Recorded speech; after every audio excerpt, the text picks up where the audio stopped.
skills for injured athletes. Now, if you are an injured athlete right now, and I guess we're lucky, it's a coincidence. However, if you're not, maybe you are a coach or a parent of a student athlete or an athlete that has never been injured before. Some of these mental skills are applicable to all aspects of your life, really, but we're going to approach it from a mental skills perspective for an injured athlete. So this will be really helpful for any athlete because, hopefully we never get seriously injured, but if we are, we'll have some of that context and some of those skills in our back pocket.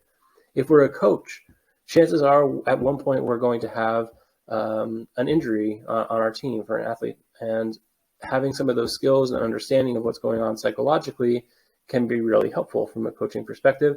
And same goes for parents, right? If we have an injured athlete at home that's really struggling, we're going to go through some things to perhaps look out for, some red flags, as well as obviously some skills to help them through that process. So again, just before we get started, love to just quickly introduce myself for those of you that don't know me or haven't worked with me before. My name is Matt DiBernardis. I am a mental skills coach and the founder of Compete to Complete.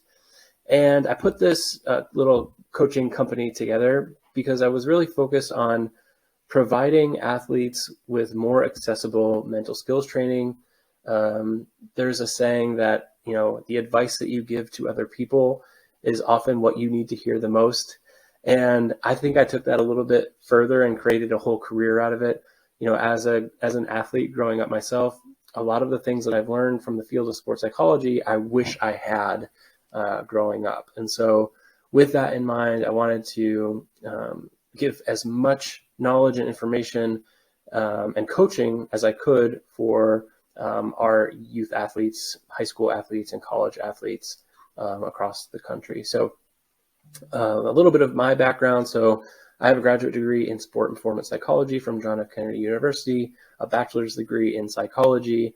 And part of my experience coming out of graduate school was actually working as a resilience coach for the Army, where I was embedded with company-sized elements and was responsible for creating and implementing different training programs focused around psychological skill building and resilience for our soldiers as they geared up for and returned from deployments, as well as focused on improving their measurable performances like their fitness and their gunnery scores, for example. And now what I'm doing today is obviously running this coaching business, but also I am a resilience coach and the team lead for the Community Resilience Campaign out of Silver Hill Hospital, where we do a lot of the same type of work for community programs like schools. We also are working with like frontline working organizations like police departments and hospitals to provide resilience training and psychological skills for our first responders. And so with that, we'll jump right into the content for today. So here's the game plan, right? We're going to keep this pretty short, pretty sweet. We're going to pack it full of content, but ultimately what we want to cover is how injury can impact our psychology from an athlete's perspective, and then get into some of the skills, like what can we do about it if we're already injured, but also take some preventative measures from a psychological perspective so that when, adversity strikes, whether it's an injury or any sort of other obstacle or challenge like COVID, for example, we're more prepared to be able to improve our game, even if we cannot get on the field and physically practice. Some of those things include focusing on what you can control, reframing some of those counterproductive or those negative thoughts that we know are going to pop up, incorporating some imagery into our routine, and then, of course, creating goals for ourselves as a way to build a path forward. And at the very end, we'll get some bonus information kind of on self-care and improving our overall wellness, because we know how important that is to maintaining our mental health. So let's get into it. The impacts on our psychology, right? So what makes an athlete great at what they do is their identity is often very closely tied to what they do. And as we'll talk about when we get into some information on motivation and goal setting, it has been really helpful when it comes to like adhering to some of those long-term goals that all of us have, and particularly in sport. Now, when we're injured and that all kind of gets thrown up in the air, it could cause a real identity crisis. If we've always seen ourselves as an athlete and we're not able to perform anymore, what does that mean for who I am? And so that can be really troublesome. And number two is this idea of loss in control, and that's pretty much related to what we were just talking about. But from an athlete's perspective, there is comfort in routine, right? We know where we need to be, when we need to be there, and what uniform we have to have on at all times, right? And so when we're injured, we're taken out of that routine, and that can be a real challenge as well. And then finally, this uncertainty about the future. So a lot of questions will pop up when we're taken off the field because of an injury, right? What does this mean for my future? What do I do next? There's a whole bunch of questions that can pop up that could be really difficult to handle if we're not prepared with some skills to cope with some of those emotions, but also those counterproductive thoughts that can pop up. So we're going to talk about each of those three and some of the skills behind them to kind of overcome some of these challenges. And then again, from an awareness perspective, and this is important for not only for athletes, but for parents of student athletes or coaches to be able to recognize what are some potential red flags. And so these are all, by the way, extremely common responses to being injured. Now, if these problems, like, for example, depression, anxiety, withdrawal, persist and they are impacting us in multiple aspects of our life for a prolonged period of time, you may want to think about seeking some clinical help, either from a therapist or a psychologist, to help you deal with that. Now, that all being said, some of these skills that we'll talk about will help with some of these issues that may be popping up. But it's important to build some awareness around them and really monitor these types of symptoms that we'll call them. So again, depression, anxiety, withdrawal, frustration, anger, a disturbance of sleep, a lack of motivation, self-doubt, negative self-talk. All of these things are extremely common for anyone that's been sidelined, been pulled out of their routine, or are having some sort of mild identity crisis because they no longer can see themselves as an athlete. And you may even experience the stages of grief, much like mourning the loss of a loved one, for example, where you're first kind of denying the situation before working your way through the other stages of bargaining, finally getting your way to accepting the reality of the situation. And so hopefully with some of the skills that we'll provide with you today, we'll kind of speed that process up more towards acceptance and taking some purposeful steps forward to not only returning to play, but just maintaining kind of your mental health and your resilience along the way. Okay, so there are a number of steps that we'll go through, and some of these will have mental skills kind of underneath them. I wouldn't consider them to necessarily have to go in any particular order. But again, we're really focused on hitting on those main areas where we're seeing the most presenting problems when it comes to a feeling of loss of control, some of the emotional troubles that come up from being injured. And so that all starts with grabbing control. And one of my favorite quotes is, you can't control the wind, but you can adjust the sail. So what that means to me is that what we need to do when we're injured or sidelined for whatever reason, is focus on putting your energy out towards the things that you have control over. For a lot of us, we're spending a lot of our cognitive time, we're thinking a lot about stuff that's already happened or stuff that is going to happen in the future, may or may not happen in the future. So one great exercise that you can do is to just create a T-chart. And on the left column, write down all of the things that you cannot control, namely your current situation, right? You can't control the fact that we're injured, that we're sidelined. We can't control necessarily the timeline to getting back to the field of play. And we can't control what will or will not happen in the future. And so if you have some like lists of worries or doubts or anything like that about any of those areas, that would go on that left column. But fortunately for us, there are a lot of things that we still have some control over, namely sticking to a plan.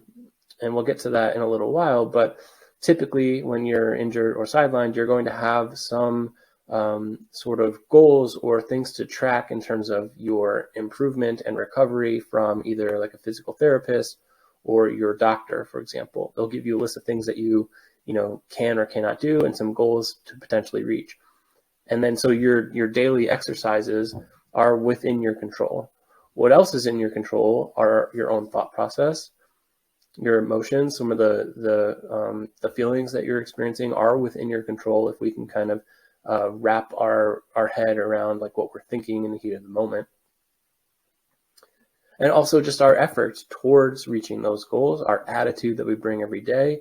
We could focus on some of the things that our coaches may be allowing us to do, whether it's still providing the leadership to the team, showing up for games and practices if that's within our schedule, to support our teammates and things like that. So there should be a pretty long list on that right column, and all of our focus and energy should be on the things that are within our control.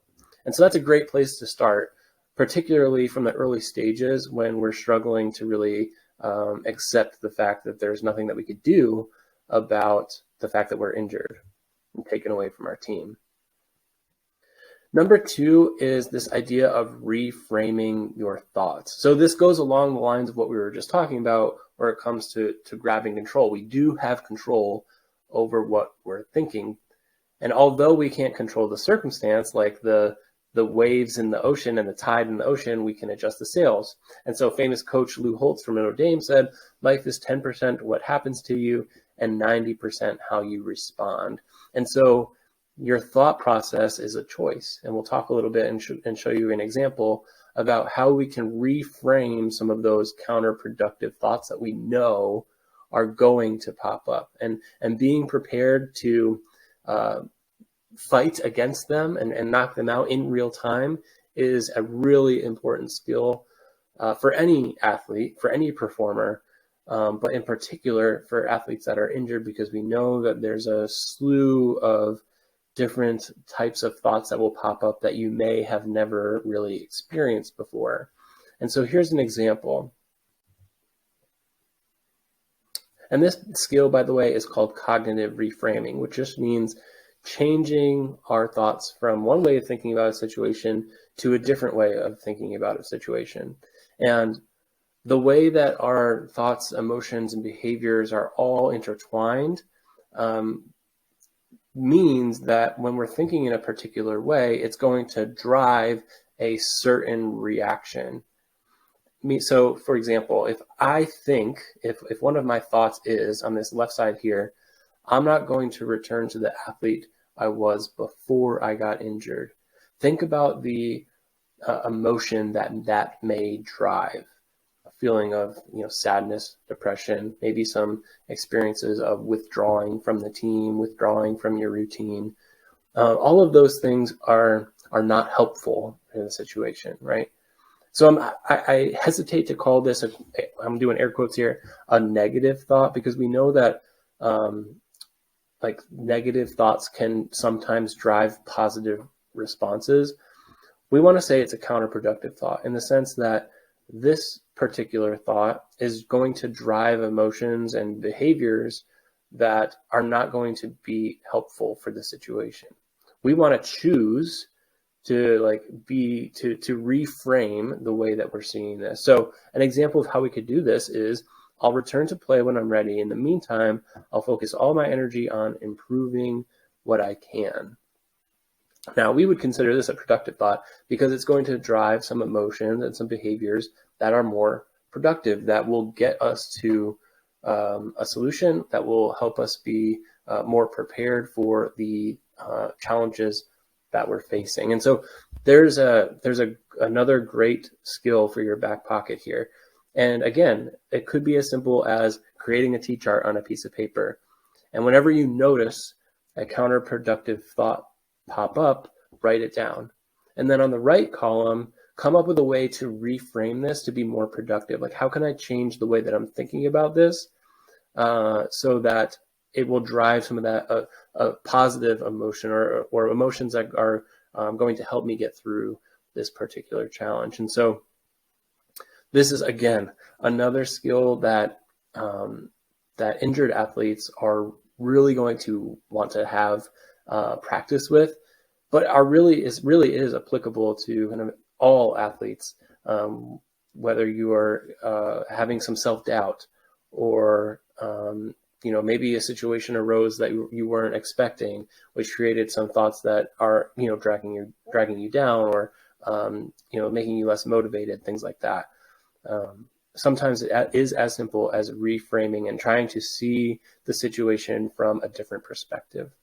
And so this does take practice, because what we know about our thoughts, they typically become patterns. And by the time we're in our teens and early adults, these patterns become like superhighways in our brain where they almost become automatic. And so all of us have these kind of go-to genres of thoughts that can take us down a particular road. And so changing that pathway in our mind can seem really difficult at first, but writing it down has been proven to be really helpful in terms of getting some distance from our own thoughts to be able to change them. And the more that you practice this, the easier that new pathway will become. It goes from, that dirt road to that super highway. And now, having these more productive thoughts is our natural tendency, as opposed to having some of these counterproductive thoughts. Okay, so next up is integrating imagery. So as we talked about very early on in this webinar, one of the goals of mental skills for injured athletes is not only to cope with some of the negative emotion and the adversity that you're facing when it comes to just being injured and being taken away from the game.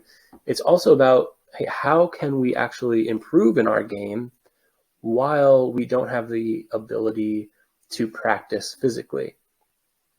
Obviously, getting that field time, whether you're a soccer player getting time on the pitch, you're a football player getting time on the field, baseball player, like, you want that time of physical practice that's going to be necessary to develop your skills and hone your craft. However, studies have shown that when you supplement your physical practice with visualization or imagery, for example, that your skills improve more than just physical practice alone. So this is another example of a skill that can help not only injured athletes, but really any athlete. And so what imagery is, and this could be its own, workshop, so we'll keep it kind of simple for now, is basically using the brain's ability to think in images to ultimately just create an experience in our mind that in some ways tricks our body into believing that it's actually happening. And so here's a few ways that you can utilize imagery before we kind of get into how to actually practice it. Train when physical training isn't possible. So again, great for athletes. If we are a field hockey player or a weightlifter, for example, and injury has taken us out of the gym or off the field, there are still ways that we can imagine a certain play or a certain lift, for example, that is going to fire some of those muscles. Obviously, not in the same way as if physical practice, but it's getting the timing down, it's getting the rhythm down, it's giving you some more experience before you actually get back to the field of play. There's this one really interesting study that was actually done on skiers where they placed basically these electrodes all over a skier's body to measure muscle activation, and they had them go down a slalom type race, like through the flags. And they got the timing of when each muscle was firing, kind of where on the hill they were. And then they took that skier, sat him in a chair, and they had them walk through an imagery script of that very same race. And what they found was there was activation in the same muscles at the same time, although the spikes in the activity were not quite as high as if they were just going down the mountain.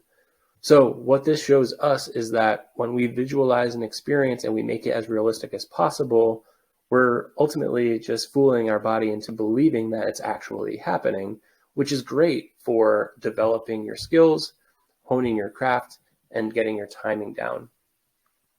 This is also a great way to build strengths and eliminate weaknesses. So this is, just think of this as another mental rep or an opportunity to get some practice. So for example, if you're trying to get your form down on a pitch, like in the picture here, or you're trying to get your timing down on a swing, we're building on some of our strengths and eliminating some of our weaknesses. Think about like what football players do after a game. They watch film to build on their strengths and eliminate weaknesses. Imagery is the exact same thing.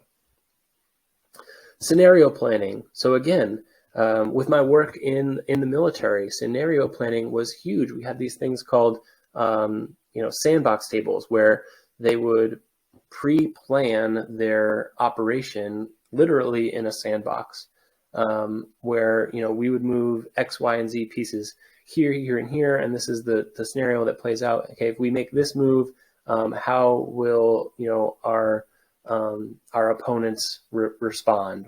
And really scenario planning that out and using imagery and visualization is a great way to do that. Building muscle memory, we kind of just talked about that with the skier example, but again, muscle memory isn't really a thing. But again, speaking to the timing of your actions and the fluidity of your shifting your weight, for example, maybe if you're a gymnast, you see all the time, like in the Olympics when we're watching gymnastics, the gymnasts that are not on the floor for their routine often have their eyes closed. They may even be doing some body movements, walking themselves through the routine before they actually get on the mat. And that's exactly why they're trying to do that, to build that timing down, to get those extra reps and build that confidence, which speaks to the next point of coping with performance anxiety. So if you are an athlete that performs really well in practice, but once it comes time when the lights are on and it's game time, we feel more anxious, this could be a great skill for you to have in your back pocket. If we're consistently doing imagery kind of on a regular basis, we're getting more and more reps of seeing ourselves being successful. And we can lean on those to build that confidence and reduce that performance anxiety when it comes time to play. Now, what this actually looks like is literally creating a script. And here are some additional tips to making this as rich and vivid as an experience as possible. One is to plan ahead, meaning you don't want to wait until the last minute to try to scramble to do some imagery right before a game. You want to be preparing for this months and weeks in advance so that by the time it's game time, you've already seen this situation play out. It might be helpful even to know exactly what your performance arena is going to look like, for example, so that you can really pull in all of the sights and sounds and smells and incorporate all the senses, which is that next point. The difference between imagery and visualization is that imagery is using all of the senses. So what are you seeing? What are you feeling, tasting, right? Hearing. So the more vivid that we can make this experience, the better. Because again, the idea is to make ourselves believe that we're actually living in this moment. Which goes to our next point of setting the scene. So again, if you have a particular place that you perform in all the time, that's great because we know exactly what that's going to look like. So if you are a CrossFit athlete, for example, and you know kind of where your competition is going to take place, you know where all of the equipment is in the gym, you know kind of where you're going to go from station to station, for example, the types of lifts and movements that you're going to be doing, you can really set that scene in your script. If you have home games coming up, you kind of know where your home stadium looks like, or if you have an away game, it might be helpful to even go there prior to the competition so that you know exactly what it looks like, and you can incorporate all of those sights and sounds and smells and all that good stuff into your imagery script. Because ultimately what we're looking for here is quality over quantity. It doesn't matter how many times that you do this if you're not incorporating like a really vivid and realistic image. And finally, you want it to be in real time, meaning if you're trying to imagine or visualize your performance, whether it's a particular play or it's a race, for example, you want to be able to control that image so that you're going through it in real time. If you're a swimmer that is swimming a race in 1 minute and 47 seconds, you want to be able to get all of your strokes down so that that imagery script is about 1 minute and 47 seconds long. There's a famous story about Michael Phelps from the Olympics, I believe in 2012, where water seeped into his goggles in the middle or towards the beginning of the race, and he basically had to finish this Olympic race with his eyes closed. The goggles were so full of water that he could not see. And what he did was he really leaned on his experience of imagery to know exactly where he was in the pool. He's gone through it so many times in his own mind that he really did not need to see. He actually got a gold medal in a race where he basically was going through it blind, which I thought was a really amazing example of how imagery is used at the highest levels of sport. And then finally, before I leave this slide and onto our next step, we want to just talk quickly about the different perspectives. So you have internal and external. So internal just means that you're seeing what your eyes would see, basically like within your own mind when you're imagining the situation. This is really great for like getting the timing and rhythm down, things like that. And then external, which is less commonly used, but a great way to be able to visualize and correct different types of body movements. So it's like seeing yourself on TV or actually watching film. So it's just a different perspective, and there's different uses for each of those. All right, so we'll talk quickly through the next step, which is creating a path forward. So when it comes to recovery from an injury, you're going to have some plans laid out for you from your physical therapist, from your doctors, maybe even from your coaches, right? And so having something to look forward to, something to track on your progress is going to be really important, because for many of us in our sport career, we have been intrinsically motivated to perform. This is the type of motivation that you get when you just strictly love the game. Like you get the motivation from the activity itself, as opposed to any sort of like outside force. So what these buckets are meant to describe are the different sources of motivation that help us to stick to a plan long term. So what we're going to do is we're going to first talk about intrinsic motivation, which is again just being motivated strictly by the joy that you get from that activity. There is no better source of motivation for sticking to long-term goals. That's kind of like the gold standard. Now, everything outside of that is what's called extrinsic motivation, where there's some sort of outside force acting upon us to get motivated to do whatever the activity is, right? Whether it's like a PT program, for example, we'll just kind of stick with that. So the other 4 buckets are meant to describe extrinsic motivation. So we'll start all the way on the left side with reward and punishment. Now, reward and punishment is a strong motivator. However, there are times and places for it. Reward and punishment is a high anxiety driving source of motivation, right? We're doing things to either get a particular reward or to avoid some sort of punishment. Now, the problem here is, again, it provokes some anxiousness, some anxiety, some nervousness. Also, the reward and punishment needs to be there at all times. If that reward and punishment is taken away, you no longer have any sort of motivation to go after whatever the activity is, like your PT plan, for example. What's moreover is that they've done studies on folks that are intrinsically motivated to do things. I'm speaking particularly to one study on kids when it came to like artwork, so they had kids that loved to color and to draw, and they did so every day without being told to do so. And then one day the teacher started to put gold stars on each of their paintings after they completed it. Now, when the teacher decided, a week or two later, to stop handing out gold stars, the kids suddenly stopped doing art altogether.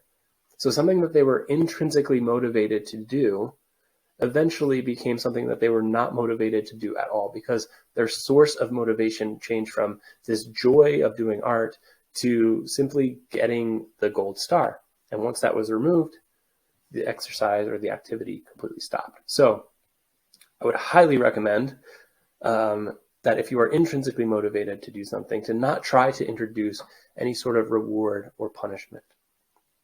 Next up on our scale up to intrinsic motivation is this idea of shame and guilt, which basically what this is saying is we're motivated to do something as a way of avoiding the feelings, the emotions of shame and guilt. Again, it's kind of like reward and punishment in the sense that we're just trying to avoid some sort of emotion here. So if that's taken away, so is the motivation.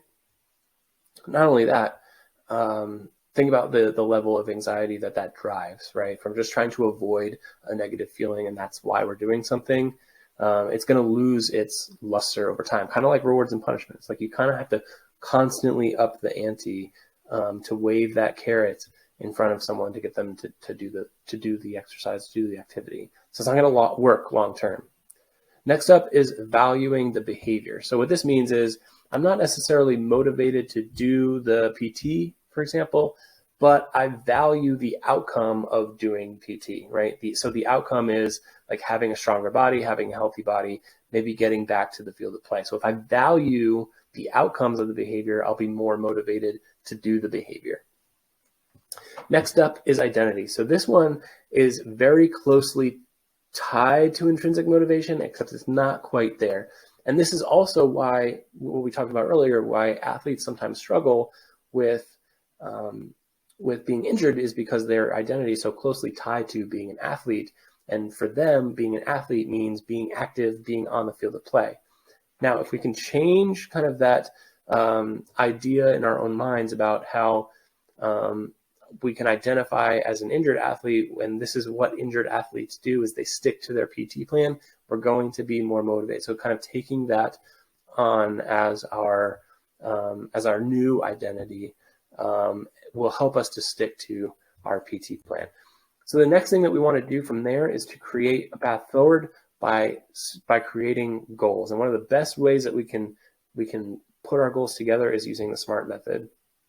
Some of you may be really familiar with what SMART goals are, so I won't spend too much time here. If it's something that you want to learn more about, we'd be happy to talk to you offline. You could shoot me an email or connect with me, on LinkedIn or Instagram or wherever you found the newsletter in the first place.